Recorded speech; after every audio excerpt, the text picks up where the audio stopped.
పాకిస్తాన్ మాజీ ఆల్రౌండర్ షాహిద్ అఫ్రిదీని అభిమానులు ముద్దుగా బూమ్ బూమ్ అఫ్రిదీ అని పిలుచుకుంటూ ఉంటారు.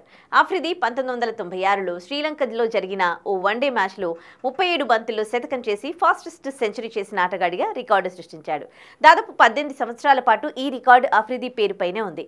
2014లో న్యూజిలాండ్ ఆల్రౌండర్ కోరే ఆండర్సన్ 36 బంతుల్లో శతకం బాది అఫ్రిదీ రికార్డు బ్రేక్ చేశాడు. ఓ ఏడాది గడిచిందో లేదో 2015లో వెస్టిండీస్ పై ఏబీ డివిలియర్స్ 31 బంతుల్లోనే శతకం బాదాడు.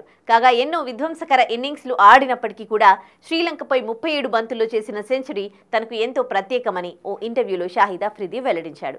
ఎందుకంటే ఆ శతకాన్ని టీమిండియా దిగ్గజ ఆటగాడు సచిన్ టెండూల్కర్ బ్యాట్తో చేసినట్లుగా వెల్లడించాడు.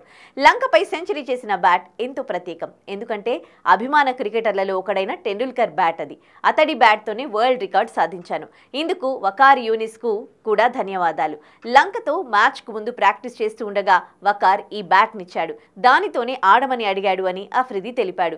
ఇక ఆ బ్యాట్తో తరువాత మరికొన్ని మ్యాచ్లు ఆడాలని అనుకున్నట్లు చెప్పుకొచ్చాడు. అయితే దానిని కాపాడుకోవాలని అనుకున్నానని, అందుకనే దాన్ని దాచిపెట్టినట్లు వెల్లడించాడు. కాగా క్రికెట్కు గుడ్ బై చెప్పిన పాకిస్తాన్ మాజీ ఆల్రౌండర్ షాహిద్ అఫ్రిదీ అప్పుడప్పుడు మీడియా ముందు వచ్చి వివాదాస్పద కామెంట్స్ చేస్తారన్న సంగతి తెలిసిందే.